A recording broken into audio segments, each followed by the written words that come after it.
The distant wail of a coyote pierced the night as Naya Dawson stumbled through the darkness, her feet bleeding and her heart shattered into 1,000 pieces. Behind her lay everything she had ever known: her Cheyenne tribe, her family, her identity, all now forbidden to her by decree of the council elders. Wyoming Territory, 1873.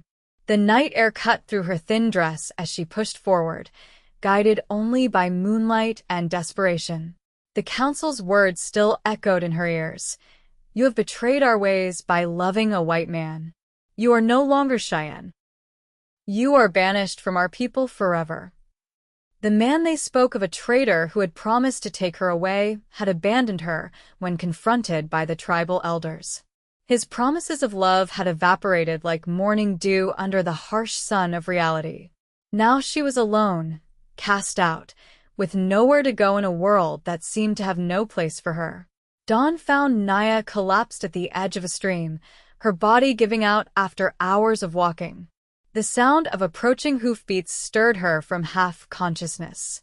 She tried to rise, to hide, but her limbs refused to obey. A tall figure on horseback emerged from the morning mist. The man dismounted, approaching cautiously. His weathered face and sun-bronzed skin spoke of years under the open sky. A cowboy, with kind eyes that contrasted with his rugged appearance. "Miss, you all right?" His voice was deep, concerned. Naya tried to answer, but found no words. The world tilted sideways as exhaustion claimed her. When she awoke, she was lying on a simple bed in a small cabin. A fire crackled in the hearth, casting dancing shadows on log walls. The cowboy sat in a chair nearby, whittling a piece of wood. "You're awake," he said, setting aside his knife. "Name's Tucker Yates. Found you by Falcon Creek this morning, half dead." Naya pulled the blanket tighter around herself, fear and wariness overtaking gratitude. "Why did you bring me here? Couldn't just leave you there." He stood, moving to a pot hanging over the fire. "Got some stew. You look like you could use it." Her stomach growled in response, reminding her she hadn't eaten since before her banishment. "My name is Naya," she said finally, accepting the bowl he offered. "Naya Dawson." The surname felt strange on her tongue, one she had been given by the missionary school years ago, but rarely used among her people. Tucker nodded, not pressing for more information. "Rest up, Miss Dawson. Whatever trouble you're running from, you're safe here for now." For 3 days, Naya recovered in Tucker's cabin. He asked no questions about her past, and she volunteered nothing. He tended his small herd of cattle during the day and returned each evening to prepare simple meals. His kindness was puzzling the men she had known from the white world, had always wanted something in return. On the 4th morning, Naya woke to find Tucker saddling his horse outside the cabin. "I need to ride to town for supplies," he explained when she stepped onto the porch. "You're welcome to come along or stay here if you prefer."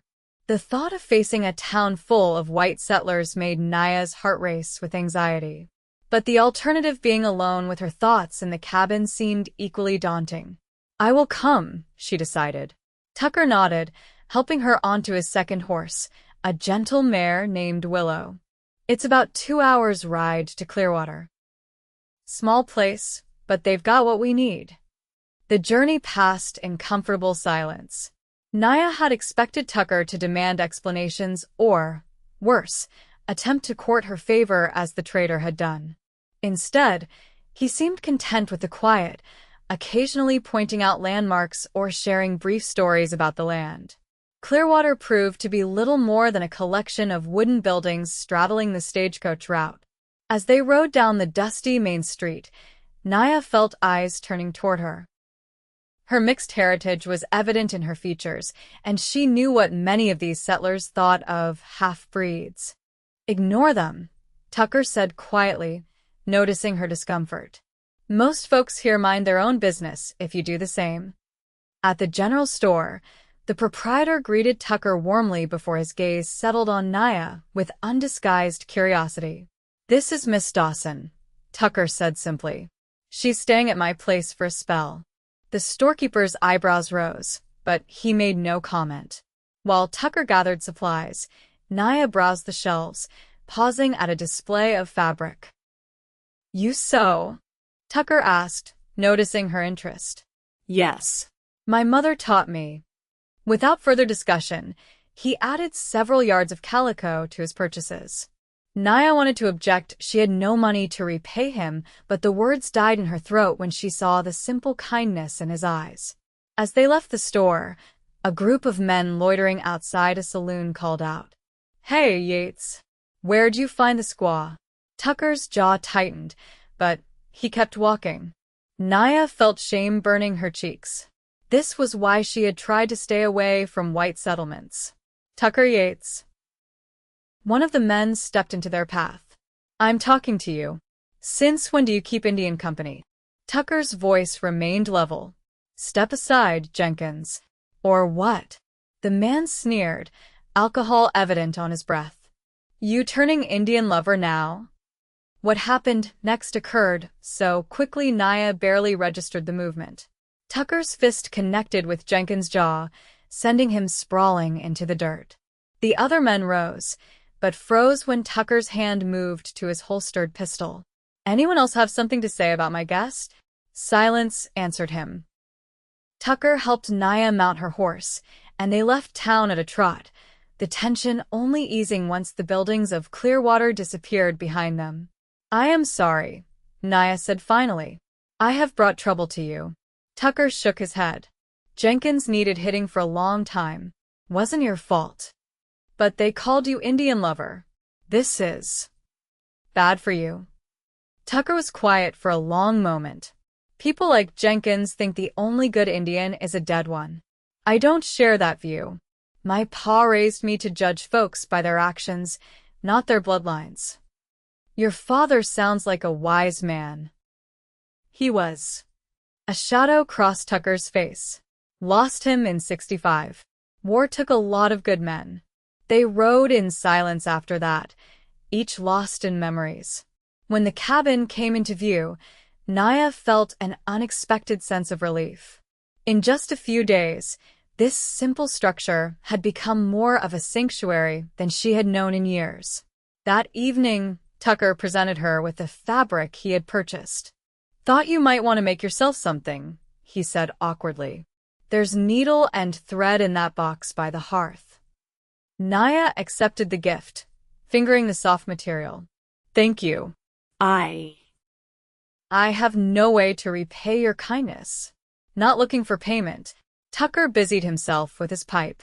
"But I could use some help around here if you're staying. Can't pay much, but you'd have a roof and meals." The offer stunned her. "You would employ me? Even after what happened in town?" "Especially after what happened in town." He struck a match to light his pipe. "People like Jenkins are why I prefer my own company out here. But that doesn't mean I couldn't use an extra pair of hands."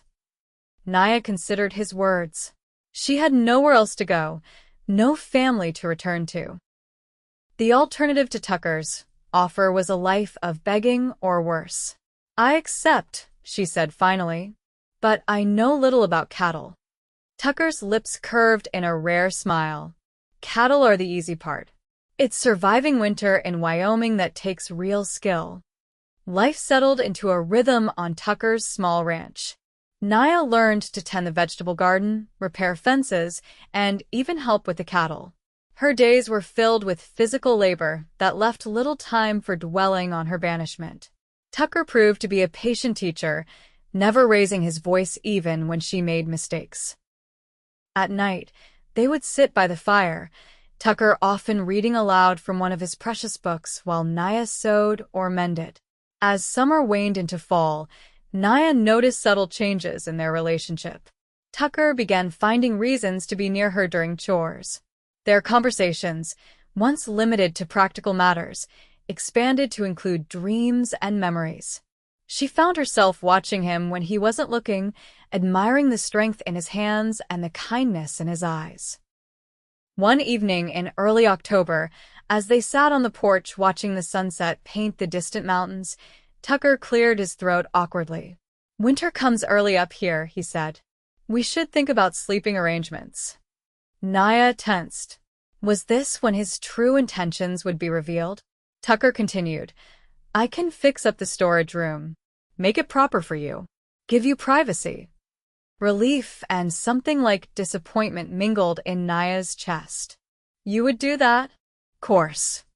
He looked uncomfortable. Never intended for you to sleep on that cot in the main room forever. Over the next week, Tucker transformed the small storage room, adding a window, proper flooring, and a bed frame he built himself. Naya contributed by sewing curtains and a quilt from her accumulated fabric scraps. When it was finished, the room felt like the first space that was truly hers since leaving her tribe. That night, lying in her new bed, Naya realized she had begun to think of Tucker's cabin as home. The first snow came in early November, blanketing the land in pristine white. Tucker taught Naya how to use snowshoes and track game through the winter forest.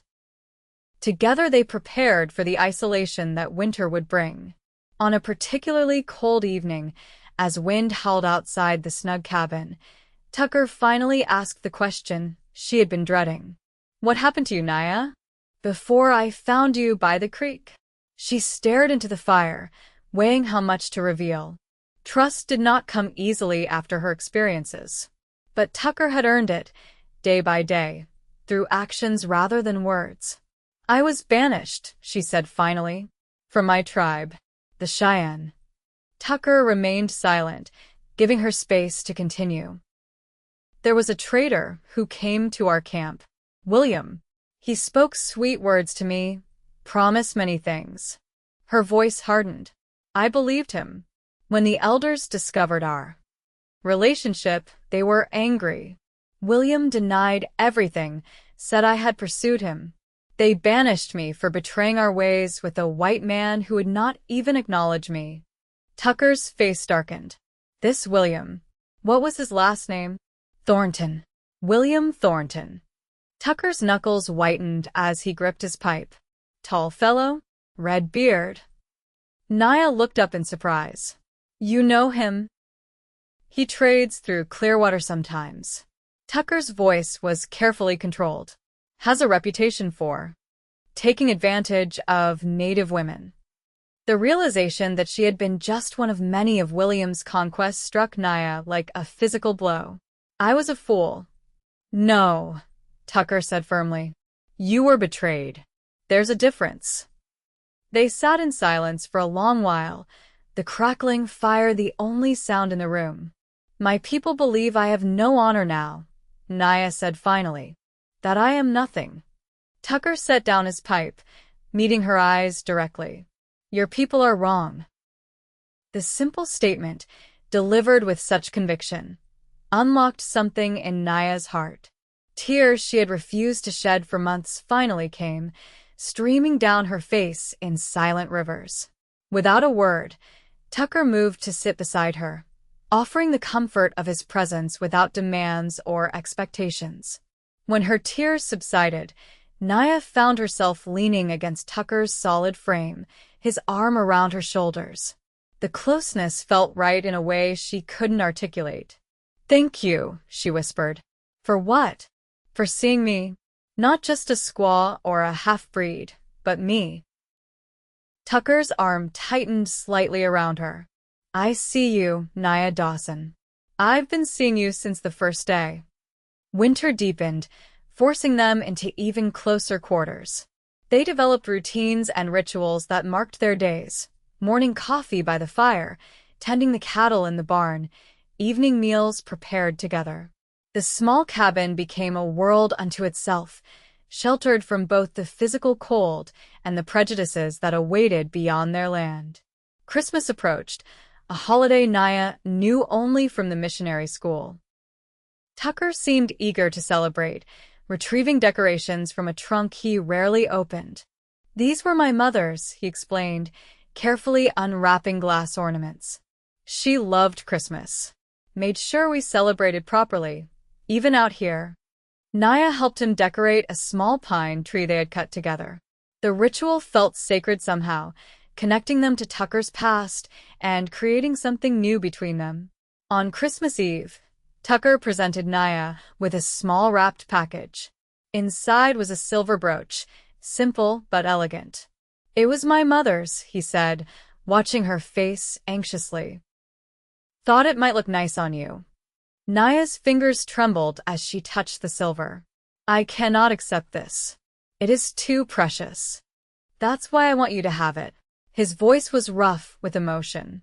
"Because it's precious. Like you've become to me." The words hung in the air between them, an admission neither had been brave enough to voice until now. Naya looked up to find Tucker watching her, vulnerability evident in his eyes. "I have nothing to give you," she whispered. "You've given me more than you know." He hesitated, then continued. "Been alone a long time. Never minded it much until you came along. Now I can't imagine this place without you in it." Naya's heart raced. She had promised herself never to trust a white man's words of affection again. But Tucker had never just spoken, he had shown his character through actions, day after day. "I feel the same," she admitted. "But I am afraid." "Of what?" "Of believing again. Of being wrong." Tucker nodded slowly. "That's fair. I'm not asking for promises, Naya. Just a chance to show you I mean what I say." She pinned the brooch to her dress, the weight of it against her chest both foreign and comforting. "I would like that." Their first kiss came naturally, beside the decorated tree on Christmas Eve. It was gentle and questioning, nothing like William's demanding embrace. When Tucker pulled away, his eyes searched hers for consent, for assurance that he hadn't overstepped. Naya answered by reaching for him again. That night marked a shift in their relationship. Tucker moved her things back into the main room, but now they shared the larger bed he had built years ago, finding comfort in each other's warmth during the coldest nights of winter. In January, Tucker rode into Clearwater alone, returning with news that made Naya's blood run cold. "William Thornton's in town," he said, his expression grave. "He's asking about you." Fear seized Naya's heart. "How does he know I am here?" "Jenkins and his friends, most likely. They've been spreading talk." Tucker paced the small cabin. "Thornton's claiming you stole from him before running off. Says he's entitled to get his property back." "I took nothing from him," Naya protested. "I know that." Tucker knelt before her chair, taking her hands in his. "But he's got folks listening. The sheriff's a reasonable man, but he can only do so much against public opinion." "What will happen?" Tucker's jaw set in a determined line. "Nothing's going to happen to you. I won't let it." For 3 days, they lived in tense anticipation. Tucker kept his rifle loaded and nearby at all times. Naya jumped at every unexpected sound, fear returning like an old companion. On the 4th day, the sound of approaching horses broke the silence of the snowy landscape. Tucker positioned Naya behind him as he opened the door, rifle in hand. William Thornton sat atop a large black horse, flanked by Jenkins and 2 other men. The trader's red beard was neatly trimmed, his clothing expensive despite the frontier setting. He looked exactly as Naya remembered, handsome, confident, and utterly cold. "Yates," he called. "I've come for what's mine." Tucker's voice was steel. "Nothing here belongs to you, Thornton." William's eyes found Naya behind Tucker's shoulder. "There's my thieving squaw. Come to take back what you stole, girl." Tucker raised his rifle. "She stays here. She's under my protection now." William laughed, the sound chilling in its insincerity. "Protection? Is that what you call it? She'll warm any man's bed who offers her trinkets. Isn't that right, Naya?" The shame and anger Naya had carried for months crystallized into something harder, stronger. She stepped forward, standing beside Tucker rather than behind him. "I took nothing from you, William," she said clearly. "You took from me my honor, my place among my people, my trust." "Listen to her," William scoffed to his companions. "Talks like she's white.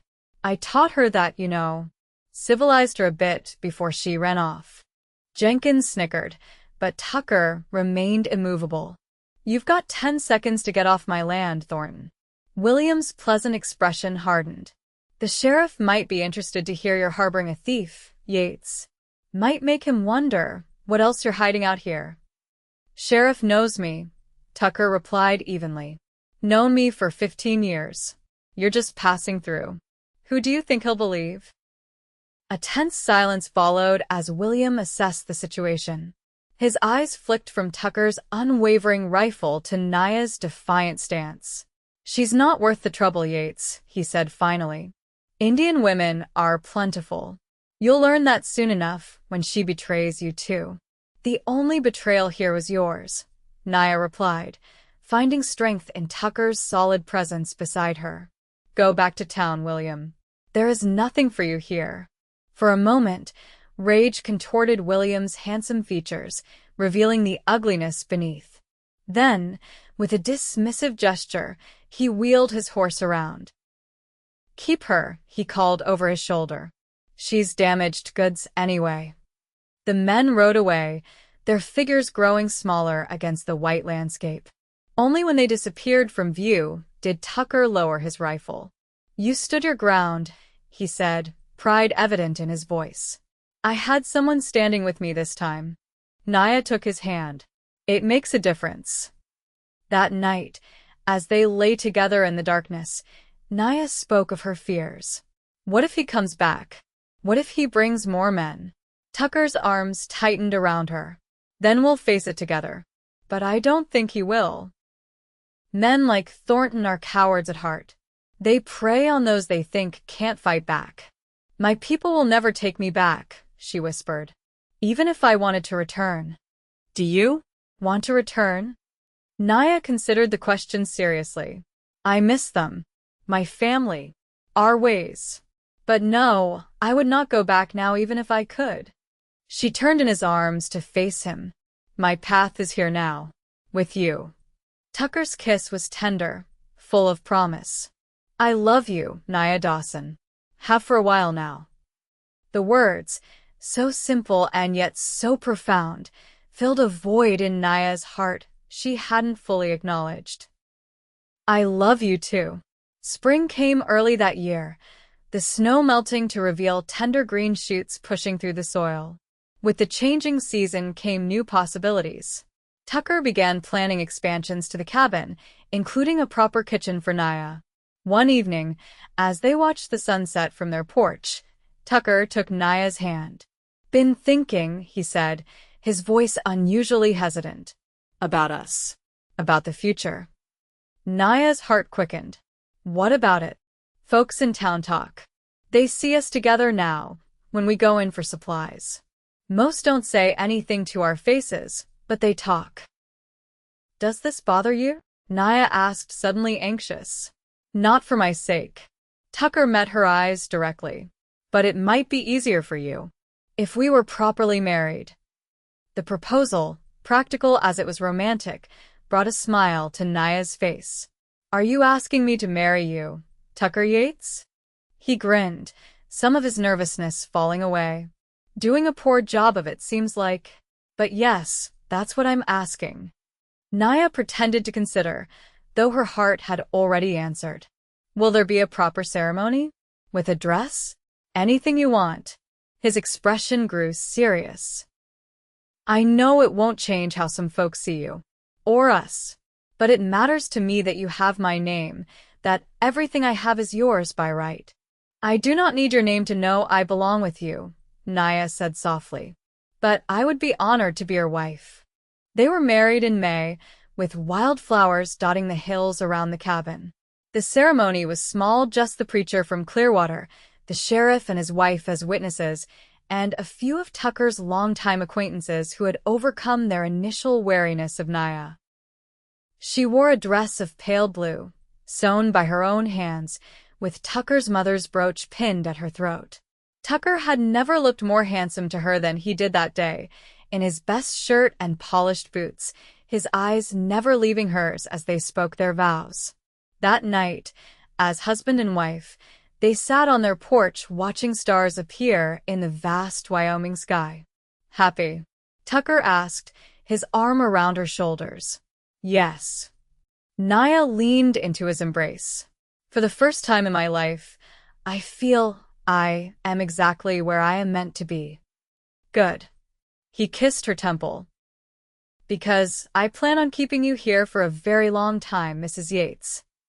Her new name felt right. Not because it erased who she had been, but because it represented who she had chosen to become. Summer brought new routines as they worked the land together. Tucker taught Naya to shoot, insisting she be able to defend herself if necessary. She proved a natural markswoman, her aim steady and true. In July, William Thornton's name arose again, this time in a letter from the sheriff. The traitor had been killed in a dispute over a card game in Cheyenne. The news brought Naya not joy but a sense of closure, the final severing of ties to her painful past. As autumn approached, Naya shared news of her own with Tucker. Their family would grow. By spring, she was carrying his child. His reaction, speechless joy followed by tender concern for her welfare, only confirmed what she already knew. This man, this life, was her true destiny. Winter came again, but this time without fear or uncertainty. The cabin, expanded now with Tucker's handiwork, was warm with the promise of future generations. On the anniversary of the day Tucker had found her by Falcon Creek, Naya presented him with a gift, a leather-bound journal in which she had recorded their story, beginning with her banishment and ending with their current happiness. So our child will know, she explained as Tucker carefully turned the pages. How their parents found each other. How love can build something new from broken pieces. Tucker's eyes glistened as he closed the journal. I found a treasure that day by the creek, he said. Never thought I'd have this a wife, a child on the way, a real family. We found each other, Naya corrected gently. I was lost, and so were you in your way. Outside, snow began to fall, each flake unique and perfect, joining together to transform the landscape. Inside, by the warmth of their fire, Naya and Tucker Yates held each other, no longer an outcast Cheyenne woman and a solitary cowboy, but something new and stronger, a family forged from unlikely beginnings, bound by a love that had overcome prejudice, betrayal, and the vast cultural distances between their worlds. Their story, Naya knew, would continue beyond the pages of her journal. It would live in the child growing beneath her heart, in the home they had built together, and in the legacy of courage and acceptance they would leave to future generations. She had been banished for loving wrong, but Tucker had welcomed her as his forever right, and in doing so, had helped her find not just shelter, but her true home.